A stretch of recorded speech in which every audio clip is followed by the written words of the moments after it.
اللہ رب العالمین والصلاة والسلام علی اشرف الانبیاء والمرسلین سیدنا و مولانا محمد وعلی آلہ واصحابہ اجمعین۔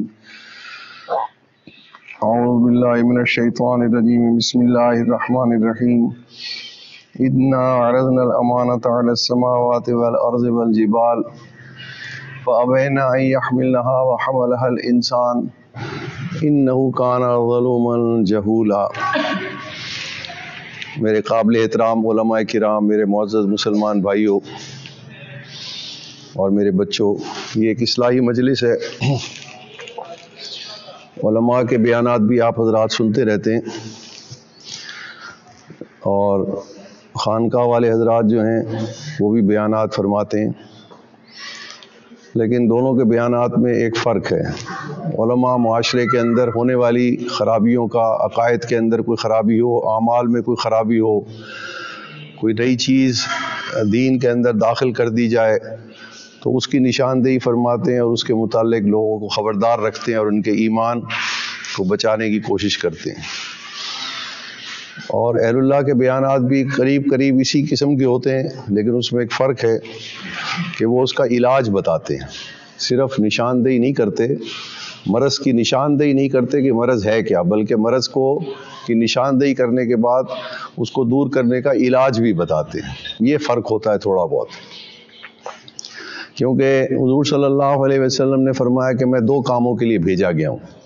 ایک تو میں معلم بنا کے بھیجا گیا ہوں، یعنی اب میری تعلیم ہی انسانیت کو فائدہ دے گی، آخرت کے اعتبار سے بھی اور دنیا کے اعتبار سے بھی۔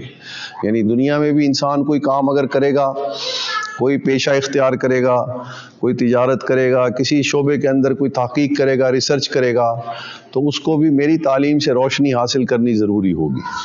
آسان لفظوں میں یوں سمجھیے کہ آج کے دور میں اگر کوئی ڈاکٹر ہے، کوئی انجینئر ہے، کوئی مینجمنٹ سائنس کا ماہر ہے، کوئی بزنس ایڈمنسٹریٹر ہے، کوئی صوبے کا، کوئی علاقے کا، ضلع کا کوئی افسر ہے جو انتظام وغیرہ سنبھال رہا ہے، قانون نافذ کرنے والے ادارے ہیں، وہ لوگ جو دنیاوی تعلیم میں انسانی حقوق کے بارے میں پڑھتے ہیں جن کو ہم قانون دان اور وکلاء کہتے ہیں، تو اب یہ سب تعلیمات جو اس دور میں حاصل کی جا رہی ہیں یا اس سے پہلے تھیں، تو حضور صلی اللہ علیہ وسلم کا یہ فرمانا کہ میں معلم بنا کے بھیجا ہوں، اور ہمارا یہ عقیدہ کہ دین کی تعلیم جو ہے وہ ہر انسان کو ہر دور میں، ہر شعبے کے اندر، ہر حال کے اندر اس میں ہدایت موجود ہے، یہ بھی ہم ساتھ کہتے ہیں، لیکن اس کا مطلب پورا نہیں سمجھتے۔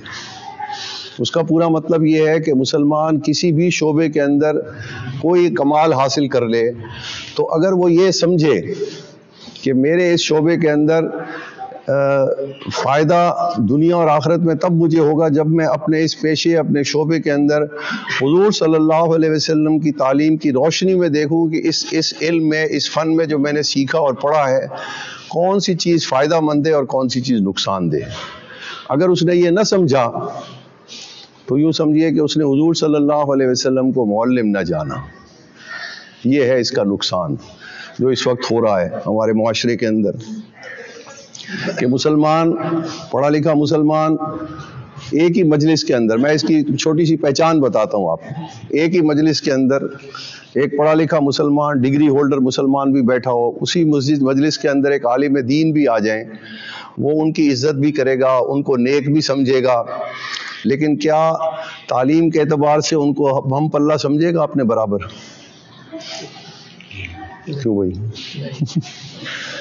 ان کو وہ معیار دے گا، اسٹیٹس دے گا جو ڈپٹی کمشنر کسی دوسرے عہدیدار کو دے گا۔ اگر ایک مفتی صاحب آ جائیں کسی مجلس میں اور وہاں پر انتظامیہ کے لوگ بھی بیٹھے ہوئے ہوں، ایک یونیورسٹی کی میٹنگ چل رہی ہو، ایک یونیورسٹی کا اجلاس ہو رہا ہو، تو کیا عالم دین کو بھی اسٹیج پر ایسے بٹھایا جائے گا جیسے کسی یونیورسٹی کے وائس چانسلر کو بٹھایا جاتا ہے؟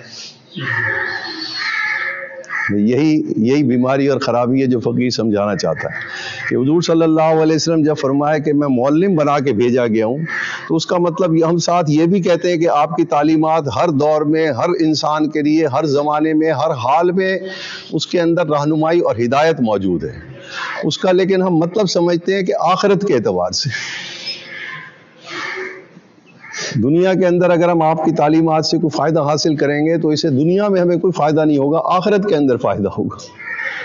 جبکہ اس کا مطلب اس میں فقیر نے آسان لفظوں میں سمجھانے کی کوشش کی کہ جب تک کوئی دنیا دار مسلمان، دنیاوی تعلیم یافتہ مسلمان یہ نہ سمجھے کہ مجھے اپنے پیشے کے اندر حضور صلی اللہ علیہ وسلم کی تعلیمات کی روشنی لینی ضروری ہے، یہ اختیاری اور آپشنل چیز نہیں ہے کہ لے یا نہ لے، ایسی کوئی بات نہیں، اگر نہیں لے گا تو وہ یقیناً ہدایت سے دور ہوتا چلا جائے گا، اور جتنی روشنی لے گا اتنا ہدایت پر رہے گا۔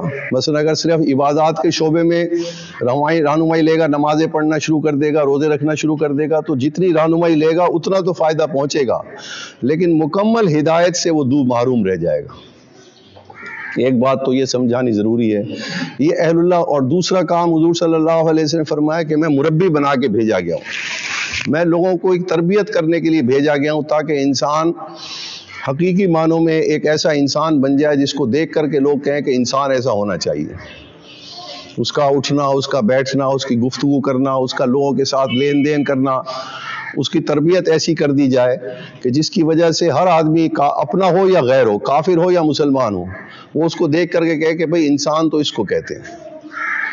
تو یہ تربیت سے یہ چیز یہ سمجھیے کہ اس کے لیے محنت جیسے علم حاصل، نبی کا علم حاصل کرنے کے لیے محنت کرنی پڑتی ہے علیہ الصلوۃ والسلام، اسی طرح حضور صلی اللہ علیہ وسلم کی تربیت حاصل کرنے کے لیے بھی محنت کرنی پڑتی ہے۔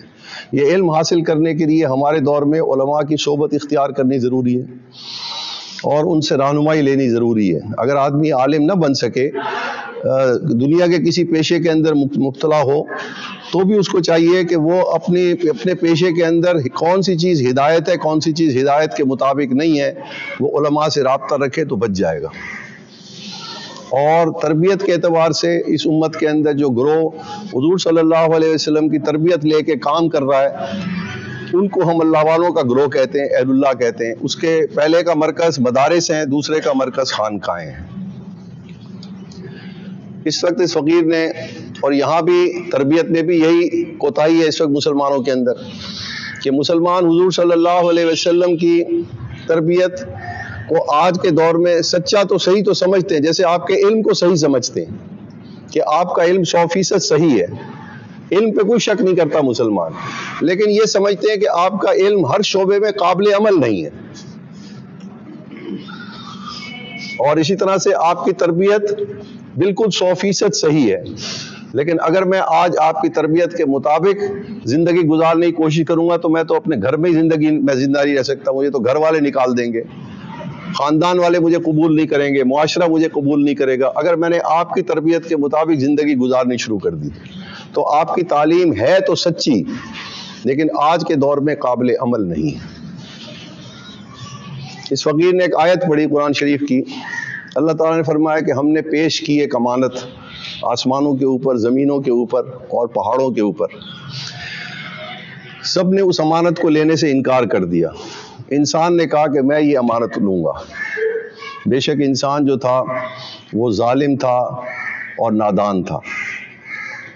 یہاں ظالم اور نادان کا یہ مطلب نہیں کہ اس میں امانت کو اٹھانے کی صلاحیت نہیں تھی۔ ظالم، اللہ تعالیٰ نے فرمایا کہ یہ اپنے اوپر ظلم کا، اس نے امانت کا بوجھ اٹھا لیا، پہاڑوں نے نہیں اٹھایا، آسمانوں نے نہیں اٹھایا، زمین نے نہیں اٹھایا، انسان کہتا ہے میں اٹھا لوں گا، مجھے امانت دے دو میں ادا کر دوں گا۔ تو اللہ تعالیٰ یہ محبت سے فرما رہے ہیں کہ انہ کان ظلوما جہولا، کہ یہ بیچارہ نادان تھا، اس کو پتہ نہیں کہ یہ امانت ادا کرنے کے لیے کتنی محنت کرنی پڑے گی اس کو، اور اہل امانت اٹھانے کا ہے بھی یہی مخلوقات میں، اور کسی مخلوق میں اللہ نے صلاحیت نہیں رکھی تھی، اس لیے تو سب نے انکار کر دیا، کیونکہ جب انہوں نے دیکھا کہ امانت ہے کیسی تو انہوں نے کہا بھی ہم تو اس امانت کو نہ سمجھ سکتے ہیں نہ ہی ہم ادا کر سکیں گے۔ تو مفسرین نے لکھا ہے وہ امانت کون سی تھی جس کو میں نے، آپ نے، حضرت آدم علیہ السلام سے لے کے آخری انسان تک کی تمام ارواح نے اللہ تعالیٰ کے سامنے اقرار کیا۔ عالم ارواح کے اندر ہماری روحیں جب اللہ نے پیدا کی تھیں اور ابھی ہم زمین پر نہیں اترے تھے تو ساری روحوں نے کہا تھا کہ ہم وہ امانت اٹھائیں گے۔ وہ کون سی امانت تھی؟ تو المفسرین نے لکھا ہے کہ وہ اصل میں امانت تھی اللہ تعالیٰ کی مخلوق کے حقوق، یہ امانت تھی۔ یعنی اللہ تعالیٰ نے صرف انسان کو اشرف المخلوق بنایا، تو بادشاہ کے پاس صرف یہ اتھارٹی ہوتی ہے کہ وہ ساری رعایا کے حقوق ادا کرنے کی اہلیت بھی رکھتا ہے اور طاقت بھی رکھتا ہے۔ نیچے والی مخلوق جو ہے وہ ساری مخلوق کا حق ادا نہیں کر سکتی، تو اللہ تعالیٰ نے ہمیں خلیفہ بنایا، نائب بنایا زمین کے اوپر اپنا، یعنی ہمیں یہ پہلے سے عہدہ دے دیا کہ تم ساری مخلوقات کے اندر میری طرف سے تم خلیفہ بنا کے بھیجے گئے ہو، میرے نائب بنا کے بھیجے گئے ہو۔ خلیفہ کا کیا مطلب؟ کہ اللہ تعالیٰ کی طرف سے جو بھی ہدایت آئے پیغمبروں کے ذریعے، اس ہدایت کو سمجھے، سیکھے، اور اس کے بعد اس کو اپنے قد کے اوپر بھی نافذ کرے اور دوسروں کو بھی اس کی طرف دعوت دے، اس ہدایت کی طرف۔ اس کو کہتے ہیں خلیفہ، اللہ کا نائب۔ یہ میری اور آپ کی اللہ تعالیٰ نے ہمیں یہ حیثیت اور یہ عہدہ عطا فرمایا کہ اللہ نے ساری مخلوقات کے اندر ہمیں، اللہ تعالیٰ نے یوں سمجھیے کہ پرائم منسٹر بنا کے بھیجا ساری مخلوقات کا۔ تو ظلوماً جہولا کیوں فرمایا؟ ظلوماً جہولا اس لیے فرمایا کہ اس کے لیے دو شرطیں ہیں۔ اس امانت کو سمجھنے کے لیے جب تک انسان دو محنتیں اپنے اوپر نہیں کرے گا، اس وقت تک اس امانت کو صحیح طریقے سے یہ حقوق ادا نہیں کر سکے گا مخلوق کے۔ ظالم تو اس لیے فرمایا کہ اس کے اندر اللہ تعالیٰ نے ایک رکاوٹ رکھ دی ان حقوق کو ادا کرنے کی، جس کو دل کہتے، نفس کہتے۔ اس کا نفس کی کیا فطرت تھی کہ یہ نفس جو ہے، یہ اللہ تعالیٰ کی طرف سے جو احکامات آئیں اس کو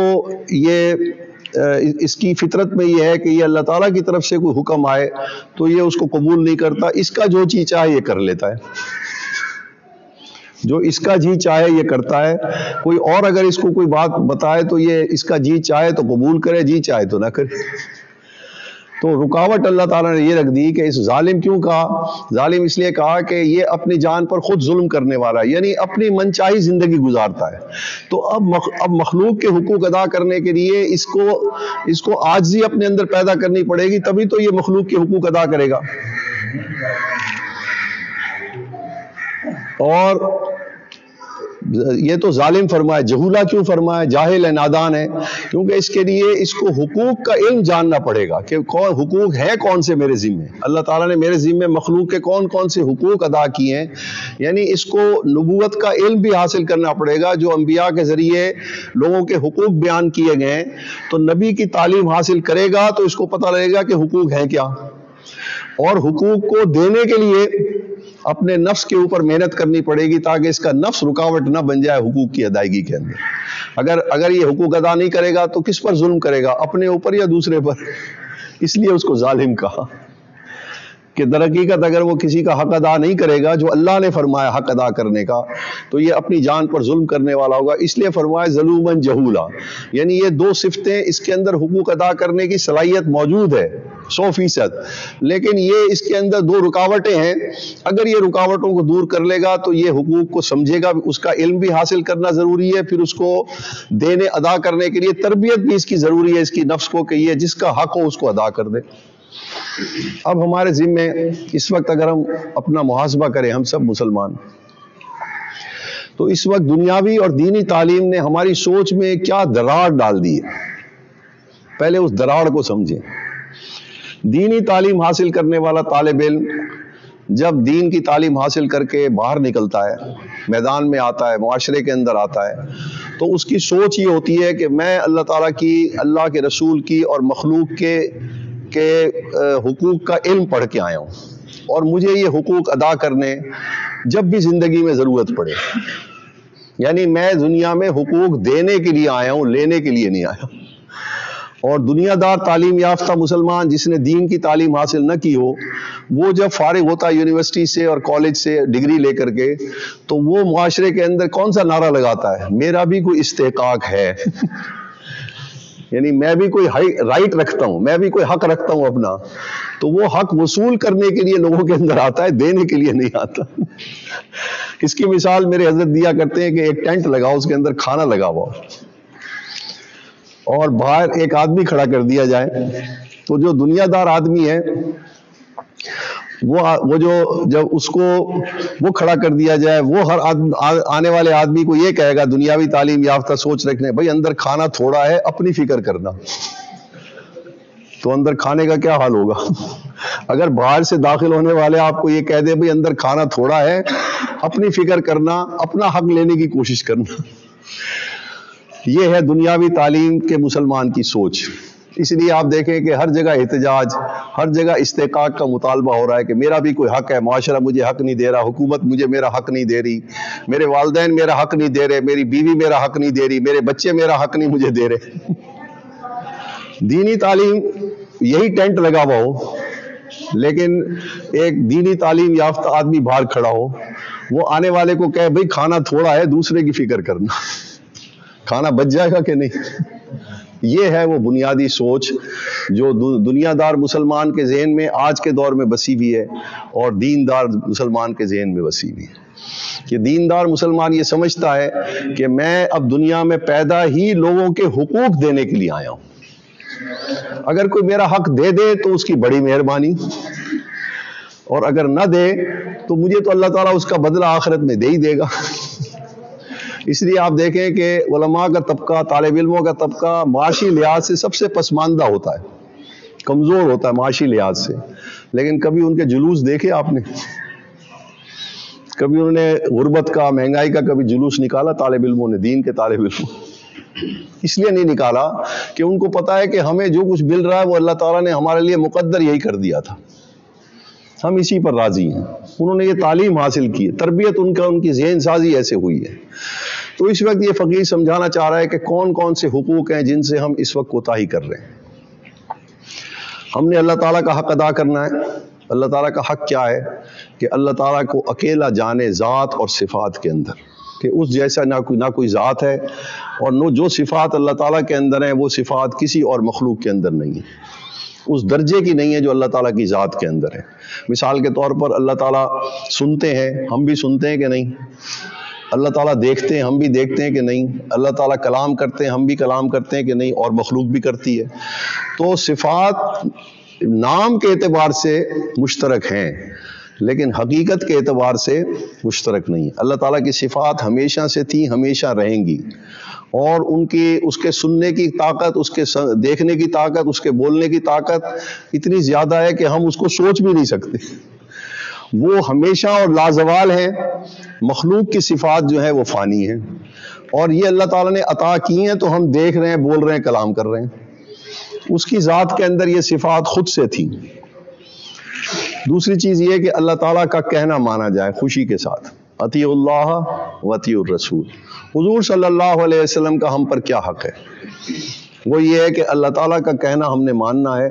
ایک تو حضور صلی اللہ علیہ وسلم کو آخری نبی اور رسول جاننا ہے، اس حالت میں کہ آپ کے بعد نہ کوئی رسول آئے گا اور نہ کوئی نبی آئے گا قیامت تک، اب آپ آخری نبی اور رسول ہیں۔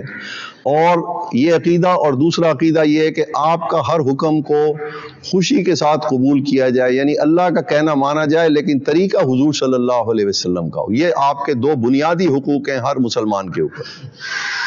مثال کے اوپر فجر کا حکم، فجر کی نماز کا حکم اللہ تعالیٰ نے ہمیں دیا ہے۔ تو اب انسان سوچے کہ بھئی یہ تو بڑا کھلا وقت ہے، اس میں یہ 2 فرض پڑھنے کی کیا ضرورت ہے؟ میں 8-10 فرض پڑھ لوں، اللہ ہی کے لیے نماز پڑھنی ہے نا، تو میں 2 فرض کیوں پڑھوں؟ میں 8 پڑھ لیتا ہوں، 4 فرض پڑھ لیتا ہوں، کیونکہ کھلا وقت ہے۔ تو اب اگر وہ پڑھے گا نماز اللہ ہی کے لیے پڑھے گا لیکن وہ حضور صلی اللہ علیہ وسلم کا حق بھی ادا نہیں کرے گا اور اللہ تعالیٰ کا حق بھی ادا نہیں کرے گا، کیونکہ اللہ کا حق ادا کرنا حضور صلی اللہ علیہ وسلم کے طریقے کے بغیر قابل قبول نہیں۔ میں بات سمجھا سکا؟ تیسرا ہے مخلوق کے حقوق۔ مخلوق کے حقوق کے اندر ہمیں ایک ایک حق، آج یہ فقیر، میں اس لیے عرض کر رہا تھا کہ ہمارے مسلمان وکلاء جو ہے وہ سمجھتے ہیں کہ ہم حقوق انسانی کے علمبردار ہیں، ہم ہیومن رائٹس، ہم جانتے ہیں کہ انسانیت کو کیا حق دینا چاہیے، اور ہم یہی کچھ پڑھتے ہیں قانون کے اندر۔ لیکن اگر شریعت نے جو حقوق بیان کیے ہیں مخلوق کے، اگر ان حقوق کی فہرست تیار کر لی جائے، اور وہ حقوق جو ایک قانون دان، ایک لائر LLB کے اندر پڑھتا ہے، تو یوں سمجھیے کہ 1 اور 10 کا تناسب بنے گا، یعنی وہ صرف اور صرف 1% حقوق پڑھتا ہے ساری مخلوق کے جو ادا کرنے ہیں، اور شریعت نے ساری مخلوق کے، انسانوں کے حقوق، درختوں کے حقوق، جانوروں کے حقوق، پرندوں کے حقوق، کون سی مخلوق ہے جس کا حق شریعت نے، اور پھر انسانوں کے اندر بھی رشتوں کے حقوق۔ ایک ہمارے ہائی کورٹ کے جج ریٹائر ہوئے، حیدرآباد میں ہوتے ہیں، میں نے ان سے پوچھا، میں نے کہا کہ آپ کے پاس اگر کوئی والد آ کے شکایت کرے، مقدمہ درج کرے کہ میرا بیٹا نافرمان ہو گیا، آپ کے پاس اس کا کوئی قانون ہے سزا دینے کا؟ کہنے لگے نہیں۔ تو میں نے کہا پھر حقوق کی، میں ان کو یہ سمجھانا چاہ رہا تھا کہ آپ نے جو حقوق کی تعلیم حاصل کی ہے، حقوق کو پڑھا ہے ساری زندگی کے انسانی حقوق کیا ہیں، تو انسانوں کے اندر والد بھی تو کوئی حق رکھتا ہے اپنا کہ نہیں؟ آپ کے قانون میں تو بس انسان ہے ایک، رشتوں کی کوئی تفصیل نہیں ہے، رشتوں کے حقوق کی نہیں، جبکہ ہماری شریعت میں ایک ایک رشتے کی الگ الگ حق بیان کیا گیا ہے، اور اس کے اوپر دنیا کے اندر اس کو ادا نہ کرنے کا وبال بھی لکھا ہے کہ اگر کوئی آپ کی بات نہیں سنتا، اگر کوئی والدین کی شکایت نہیں سنتا اولاد کے مقابلے میں، تو اللہ تعالیٰ اس کی شکایت کو سن کر کے دنیا کے اندر ہی اس کا حساب کتاب پورا کر دیتے۔ اگر والدین اولاد کا حق ادا نہیں کرتے، اب والدین کا حق کیا ہے؟ والدین کا حق یہ ہے کہ جائز کاموں کے اندر، دنیا کے جائز کاموں کے اندر اولاد ان کی نافرمانی نہ کرے، جائز کام ہو اور دنیا کے ہوں، لیکن آخرت کے کاموں کے اندر اگر وہ رکاوٹ بنتے ہیں تو ان کی کوئی اطاعت نہیں ہے، لیکن ان کو اف بھی نہیں کہنا، یعنی ان کا حق تو ان کی بات تو نہیں ماننی، لیکن اس بات نہ ماننے کا یہ مطلب نہیں کہ آپ ان کی بے عزتی کریں یا ان کے سامنے اونچا بولیں، یہ بھی نہیں کرنا۔ مثلا والدین کہتے ہیں بھائی داڑھی نہیں رکھنی، والدین کہتے ہیں جماعت سے نماز نہیں پڑھنی، کیونکہ آج کل ایسے والدین ہیں بھی صحیح، خود بھی مسلمان ہیں، والدین بچی سے کہتے ہیں بھائی تم نے شرعی پردہ نہیں کرنا، تو اب ان کاموں میں ان کی کوئی اطاعت نہیں ہے۔ والدین اگر کہتے ہیں کہ اپنی بیوی کو اپنے بیٹے کی شادی اس لیے کرتے ہیں کہ بہو آئے گی تو ہماری بھی خدمت کرے گی، گھر والوں کی بھی کرے گی، تو ان کا اس کے اندر کوئی اطاعت نہیں ہے۔ کیوں؟ اس لیے کہ بیوی کا حق شریعت نے والدین سے بالکل الگ کر دیا، ہر مخلوق کا حق ایک دوسرے سے علیحدہ علیحدہ ہے، اور بیوی کو علیحدہ رکھنا شادی کے بعد، علیحدہ گھر لے کے دینا، اگر علیحدہ گھر نہ لے کے دے تو علیحدہ کمرہ لے کے دینا جس کی چابی بیوی کے پاس ہو، خاوند کے پاس نہ ہو، وہ جس کو چاہے خاوند کے علاوہ اپنے کمرے میں آنے دے، جس کو چاہے نہ آنے دے۔ اب اگر والدین کہتے ہیں کہ نہیں بیوی خاوند گھر میں اس لیے آئی ہے کہ خدمت کرے گی اور بیٹا اس کو ان کا کہنا مانتا ہے، تو یہ اللہ تعالیٰ کی اطاعت سے نکل جائے گا۔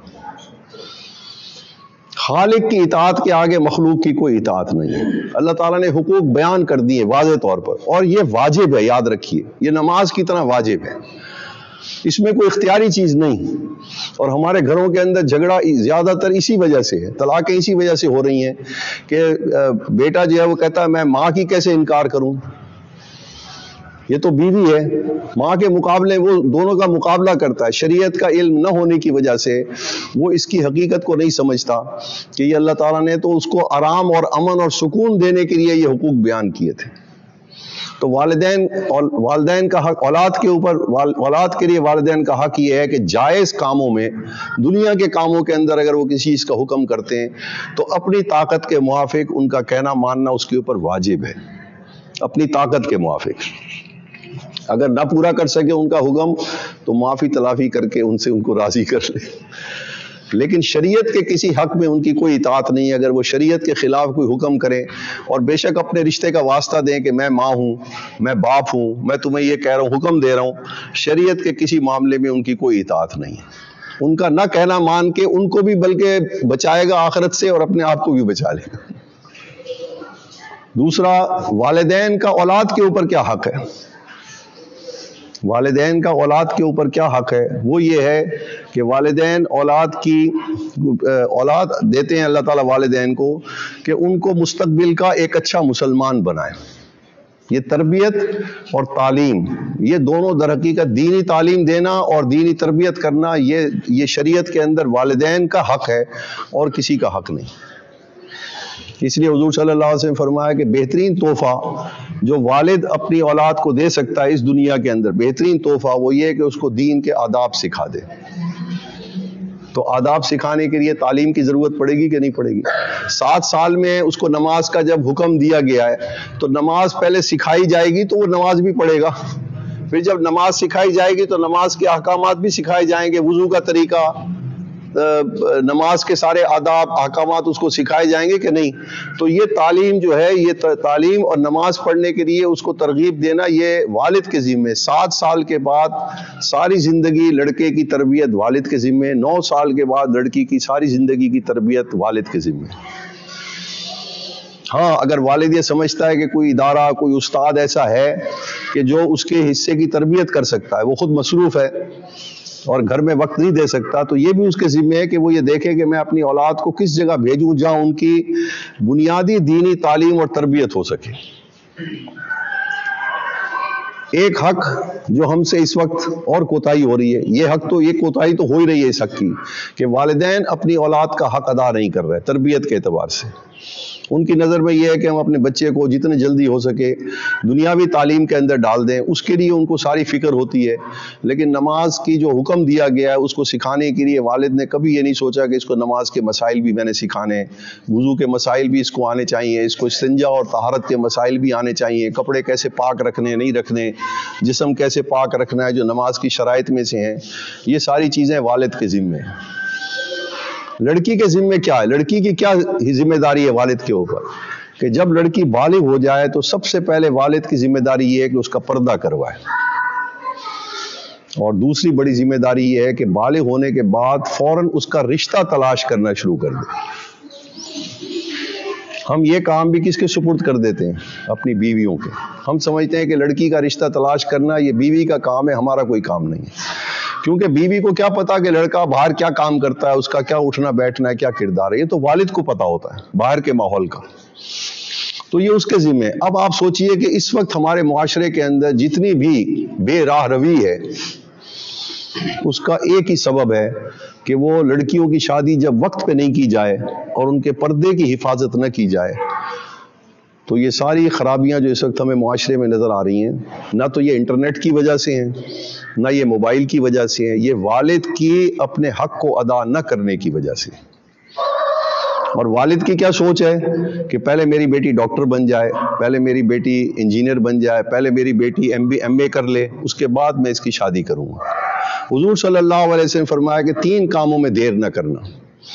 ایک، جب نماز کا وقت آ جائے تو اس کے ادا کرنے میں، ایک جب جنازہ تیار ہو جائے تو اس کے دفنانے میں، اور ایک جب لڑکی بالغ ہو جائے تو اس کے نکاح کرنے میں۔ کیونکہ ہم فطرتوں سے واقف نہیں ہیں، اللہ تعالیٰ نے ہماری فطرتوں کو حضور صلی اللہ علیہ وسلم کے ذریعے ہمیں سمجھایا کہ کس مخلوق کی کیا فطرت اور مزاج ہے، تو ہمیں حقوق سمجھائے گئے کہ آپ ان کا حق ادا کر دیں، وہ بالکل اپنی فطرت کے مطابق ٹھیک زندگی گزاریں گے۔